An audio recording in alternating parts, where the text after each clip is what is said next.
గంగలకుంట గ్రామస్తులకు గ్రామ పెద్దలకు మరి ఇక్కడికి విచ్చేసిన రాష్ట్ర నలుమూలల నుంచి మండల నలుమూలల నుంచి విచ్చేసిన యువతకు ప్రతి ఒక్కరికి టీడీపీ కుటుంబ సభ్యులకు పరిటాల కుటుంబ సభ్యులకు ప్రతి ఒక్కరికి పేరు పేరున నమస్కారాలు తెలియజేస్తున్నాను.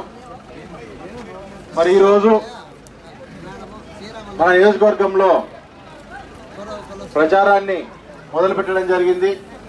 మరి దాంట్లో భాగంగా మన మండల ప్రచారం అనేది మొట్టమొదటిగా సెంటిమెంట్ తో గంగలకుంటలో మొదలు పెట్టడం జరుగుతుంది. ఇక్కడ మొదలు పెట్టినప్పుడు ఒక భారీ ఘన స్వాగతంతో గ్రామంలోకి తీసుకురావడం జరిగింది. పొద్దున్నుంచి ఎండకు మేము తిరిగినప్పుడు నన్ను మా అమ్మ కూర్చోబెట్టి మైక్ లో శ్రీరామ్ పోటీ చేస్తాడన్నప్పుడు ఏడో చిన్న గిల్టీ కాన్షియస్ అనేది ఉంటుందన్నమాట. ఏంటంటే మా అమ్మ ఇట్లా తక్కువ ఇచ్చేసింది పోస్ట్ ఎట్లా ఏమనుకుంటారు 10 మంది చూసిన వాళ్ళు అనే ఒక చిన్న ఫీలింగ్ పొద్దున్నుంచి రోజు అట్లా ఎంటాడుతాండ. ఏమంటే జనాలు అట్లా తిరుగుతాను కానీ బిరిబిరి కనపడతాను బయటికి నాకు. కానీ ఒక్కసారికి వచ్చిన తర్వాత మీరు ఇచ్చిన ఉత్సాహం అన్నది వాస్తవంగా చెప్పాలంటే మా అమ్మకు కానీ నాకు కానీ అవేమీ గుర్తు రాకుండా ఇంకా గెలిచేసినాము, ఇంక ఎలక్షన్ కి పోయేది ఎలక్షన్ గెలిచేసినాము అనే ఒక ధైర్యాన్ని మీరు ఇచ్చి మీరు ముందుకు నడిపిస్తున్నారు. కాబట్టి నడిపించినందుకు మీ అందరికి కూడా కృతజ్ఞతలు తెలుపుతున్నాను.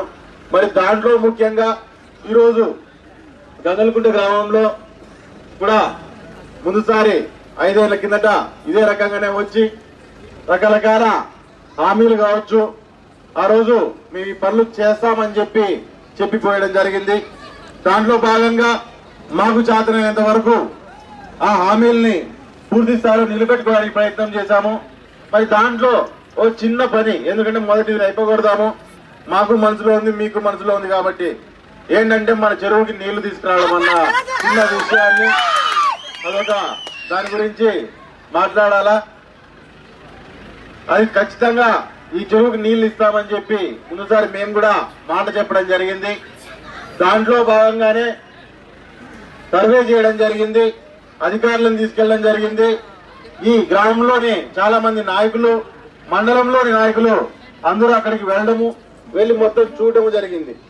చూసినప్పుడు చిన్న చిన్న అడ్డంకులు, టెక్నికల్ సమస్యలతో చెరువుకి ఆ కాలువ తీసుకురావడం అన్నది అది ఎక్కువ వ్యయంతో అంటే ఎక్కువ ఖర్చుతో కూడుకొని ఉండడం వల్ల అది కొంచెం వెనకబడడం జరిగింది. దాంట్లోనూ మన చెరువు చిన్నదవడం వల్ల, ఆయకట్టు తక్కువగా ఉండడం వల్ల మైన్ ఇరిగేషన్ లో కానీ మేయర్ ఇరిగేషన్ లో కానీ కాలువ తెచ్చుకోవాలంటే కూడా తెచ్చుకోలేని పరిస్థితి వచ్చింది. ఆ రోజు పరిస్థితి ఏంటంటే మన మండలంలో ఉన్న చెరువులన్నిటికి కూడా కాలువలు దవ్వుకోవాలా, కాలువలు దవ్వుకొని అక్కడికి నీళ్లు ఇచ్చుకోవాల్సిన అవసరం అనేది ఉండింది. కాబట్టి అప్పుడు ఏం చేశామంటే నీరు మట్టి వర్కులు పెట్టుకొని కాలువలు కొట్టుకొని చెరువుల్లోకి నీళ్లు వదులుకున్నాం.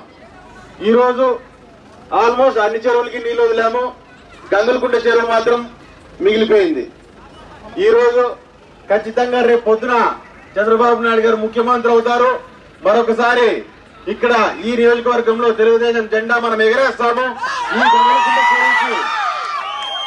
ఈ గంగలకుంట చెరువుకి వాస్తవంగా చెప్పాలంటే ఇంకా వేరే చెరువుకి నీళ్లు ఇచ్చేది ఏం లేదు. ఏదున్నా కానీ ఆ డబ్బులన్నీ తీసుకొచ్చి ఈడే పెట్టి ఖచ్చితంగా కాలువ కొట్టించి ఖచ్చితంగా గంగలకుంట చెరువు ఖచ్చితంగా నింపే మరొకసారి ఆ మాటను మేము నిలబెట్టుకుంటామని చెప్పి కూడా ఈ సభాముఖంగా తెలియజేస్తున్నాను.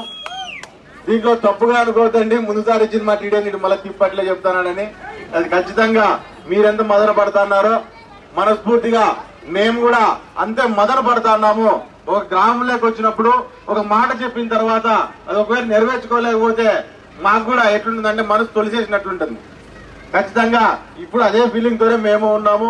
ఖచ్చితంగా ఇచ్చిన మాటను మేము ఖచ్చితంగా నెరవేర్చుకుంటాం, దాన్ని నిలబెట్టుకుంటాం. దాంతో పాటు ఈ మండలంలో చాలా వరకు అభివృద్ధి కార్యక్రమాలు అనేటివి గవర్నమెంట్ లో 5 ఏళ్లుగా ఉంటూ వచ్చాం కాబట్టి జరుగుతూ పోయాయి. మండల నాయకులు కావచ్చు, గ్రామ స్థాయి నాయకులు కావచ్చు, పార్టీ కార్యకర్తలు కావచ్చు, ప్రతి ఒక్కరు ఎవరి స్థాయిలో వాళ్ళు చేసుకుంటూ పోయారు. కానీ మనం అభివృద్ధి చేసుకుంటూ పోయినాం కానీ రాజకీయం చేయడం మర్చిపోయినాం. అభివృద్ధి చేసినాం, రాజకీయం చేయడం మర్చిపోయినాం.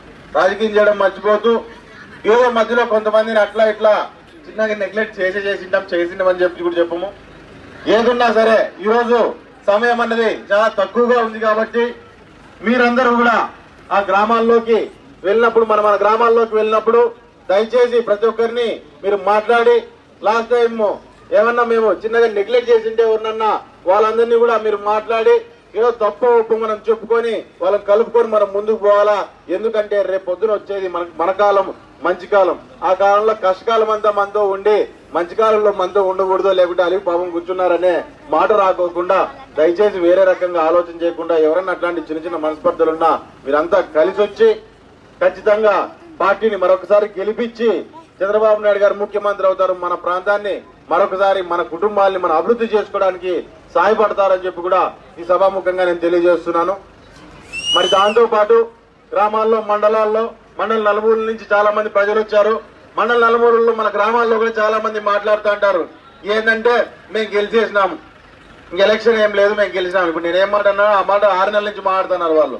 కానీ ఒకటి మాత్రం బాగా గుర్తు పెట్టుకోవాలా, పటాల కుటుంబం ఈ నియోజకవర్గంలో రాజకీయం చేసినంత వరకు తెలుగుదేశం జెండా పసుపట్టు జెండా ఈ నియోజకవర్గంలో ఉంటుంది కానీ బీజేపీ అనేది ఉండదు.